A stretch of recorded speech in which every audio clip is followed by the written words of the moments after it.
One of those is college realignment. So I want to make sure we get into that today. So we're going to jump into this because this is a hot topic, a topic that's been discussed now for quite some time, and it's been an evolution over the past couple of years. All of it eventually lining us up and setting us up for a massive change heading into next season. Now, yes, the Big 12 has made some changes this season. Cincinnati, Houston. You're going to have BYU coming in, UCF as well, joining them this year. However, there are a lot more moves happening the following season.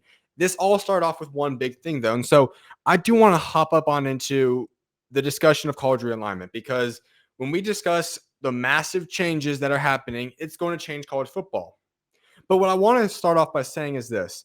There's been a lot of people that mention that this is horrible for college football, college basketball, maybe even going to the extent of saying that it's going to end college football, college basketball. No, it's not. Will it be different? Most definitely. But will it be for the better? I believe so.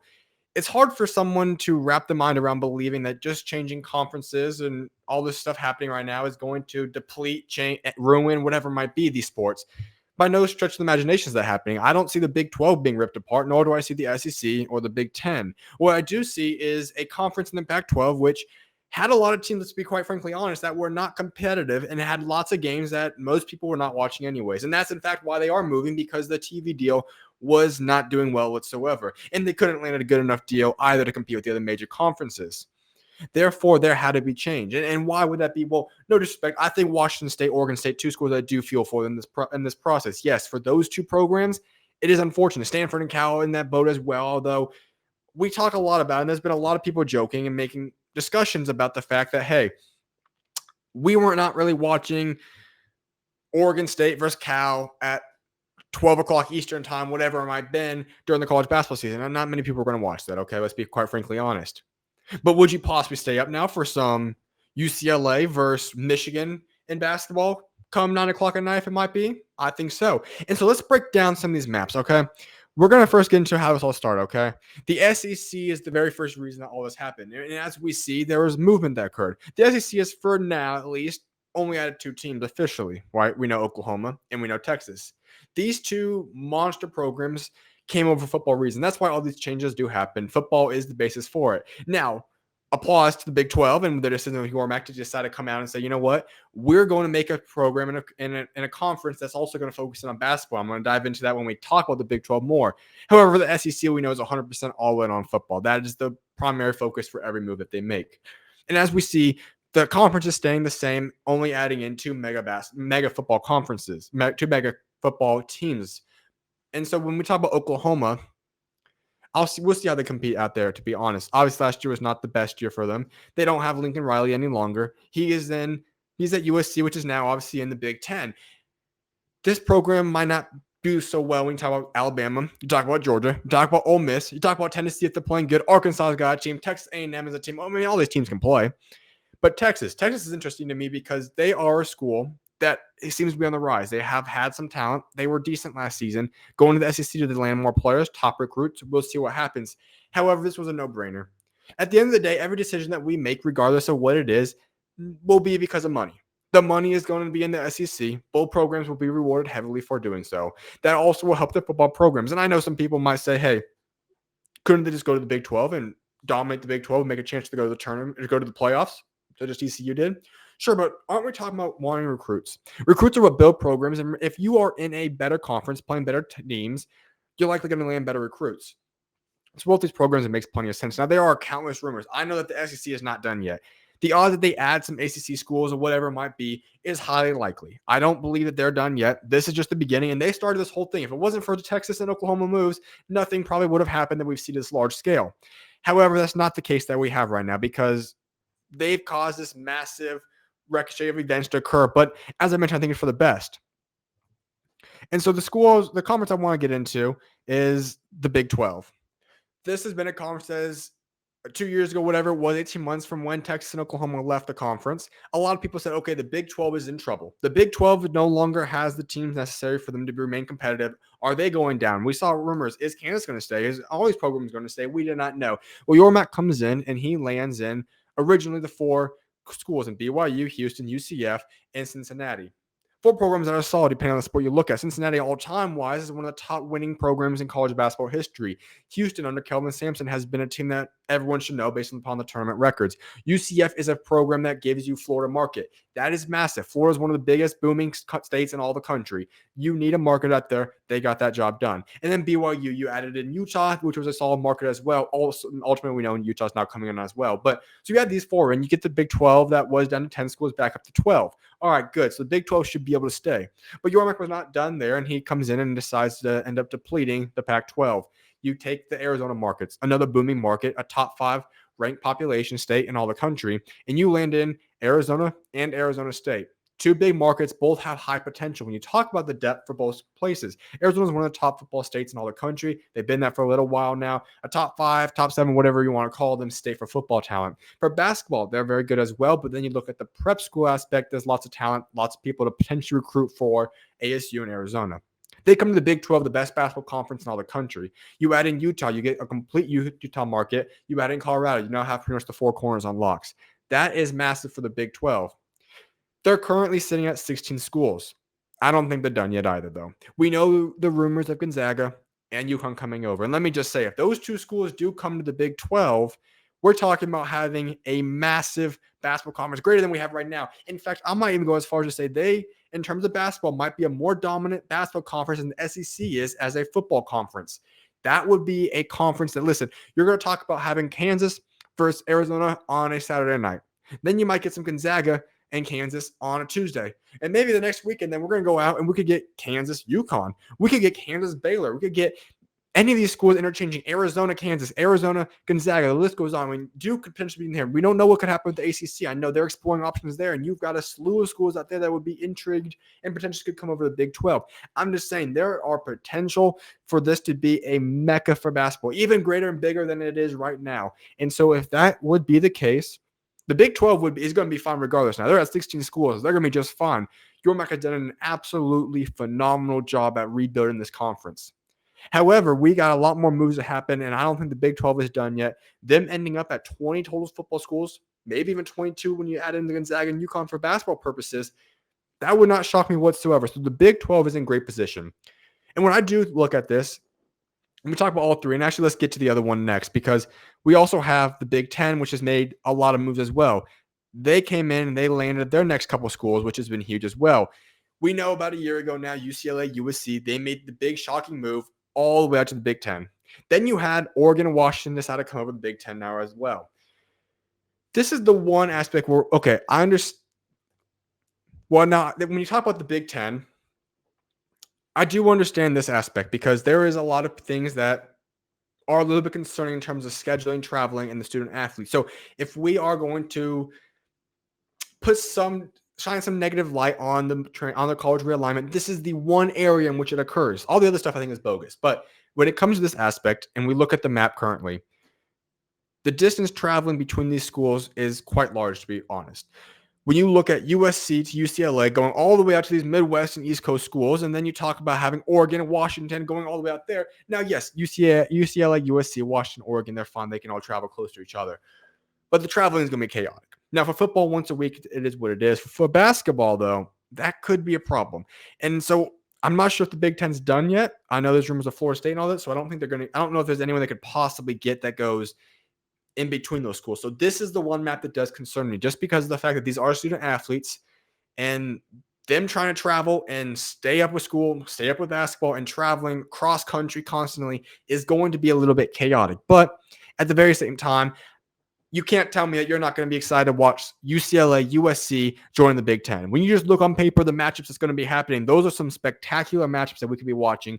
So I'm all for the Big Ten and the move that they have made now, because there's a lot of good stuff happening, and I'm excited to see what else they could potentially do. Like I said, the ACC is in flux. They are even talking about right now adding in 3 schools of their own. They're talking about taking their final two of the final remaining Pac-12 schools in Cal and Stanford.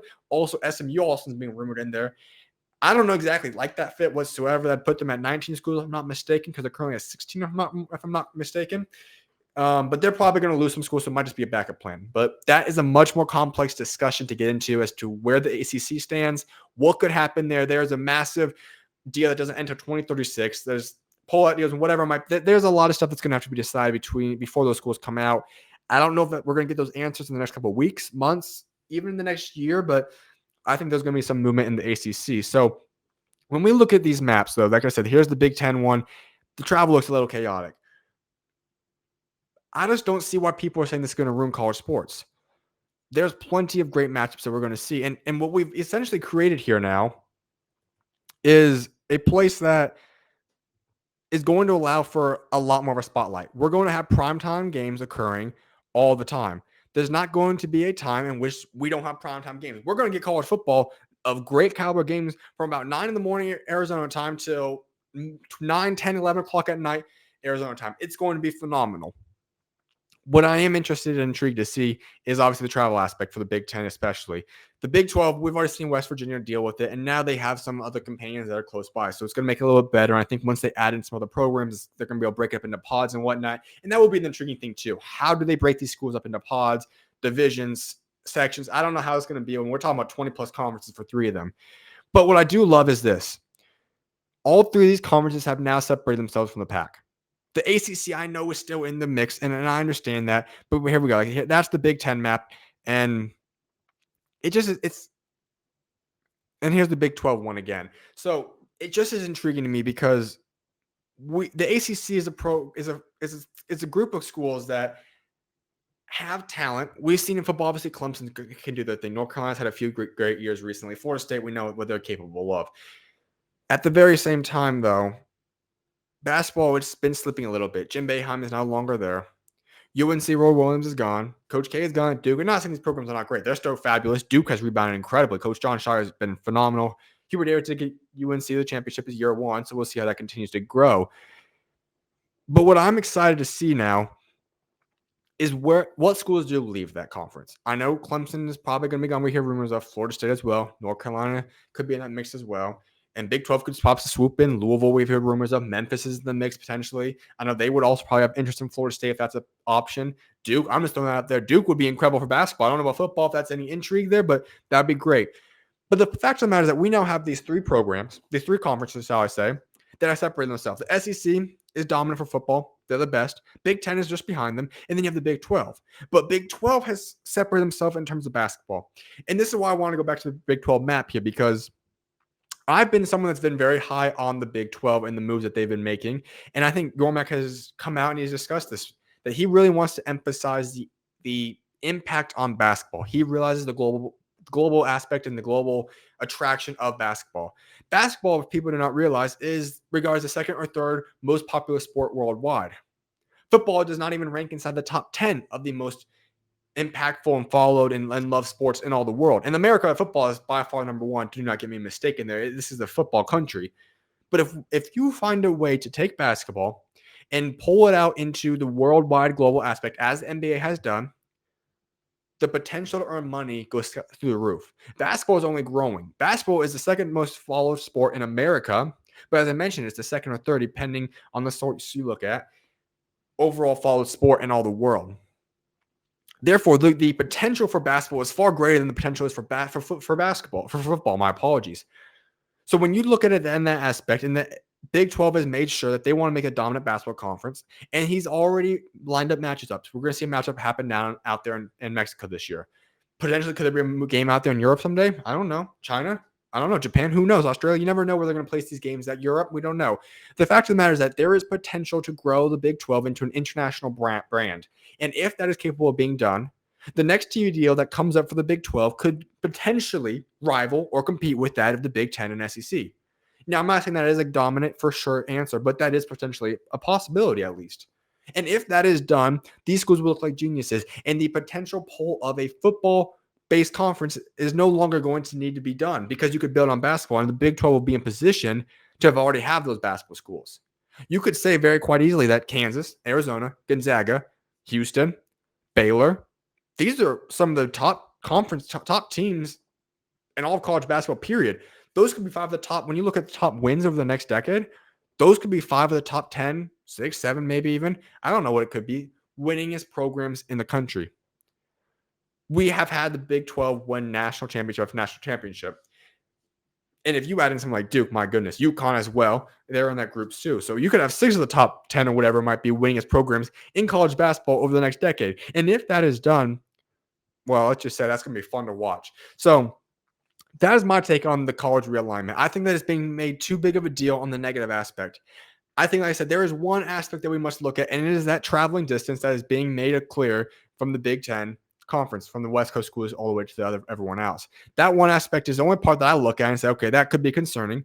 Not sure how they're going to balance that out, work that out. However, outside of that issue, when we talk about is it going to destroy college basketball, college football, absolutely not. There will be absolutely no destroying. In fact, I think it's going to help grow these programs and grow these conferences and grow the sports of college football, college basketball tremendously. Now, I know that people might say, well, what about the other sports? Well, unfortunately, you have to look at it in the light that the conference are looking at. And they look at it from the money aspect. And they are also looking at it for what's going to benefit them. In other college sports, when we talk about college softball and baseball, you talk about the other ones, I'm not as familiar in terms of those programs and what they're capable of at each conference, but each one of those will still be able to play against better schools. This will be a massive marketplace that is constantly growing, and it is something that I'm excited to see what continues to occur. So there will be a lot more movement happening. I don't think we're even close to this being done yet.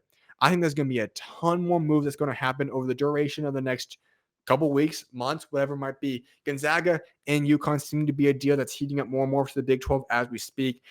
We don't know what's going to happen in the ACC. Could Memphis be available? Who knows? But the fact of the matter is, I think it's time that we need to truly embrace college realignment. It is fun. It's going to be there. There's no point of going against it, not liking it, because the fact of the matter is that these conferences are going to change. We can't do anything about it, and we have to embrace it. The only way this does not work out is if people decide to stop watching it, and that would make absolutely no sense because tell me, who does not like box office type games? We all stay up to watch the two top five teams go at it, two top 10 teams, ranked matchups, where you're going to get that a whole lot more when you talk about these new little conferences. We're not going to be getting a lot of these garbage games. We're not going to get some of these games against a top 5 team and somebody that has only won 2 or 3 games like Cal has won recently. We're not going to see those type of outputs in games anymore. We're going to get game after game that is of elite competition. We can talk about the SEC. They are very similar to that in football. There's only a couple of schools each year that are not very good. The majority of the conference is at least average, if not above average, to all the way to exceedingly championship caliber teams. When you talk about Alabama, Georgia, they run championships. And that conference has dominated when you talk about NFL draft prospects, when you talk about wins, when you talk about national championships. That is what it is about, and we're going to get a lot more of that action. So that is something to definitely be excited for.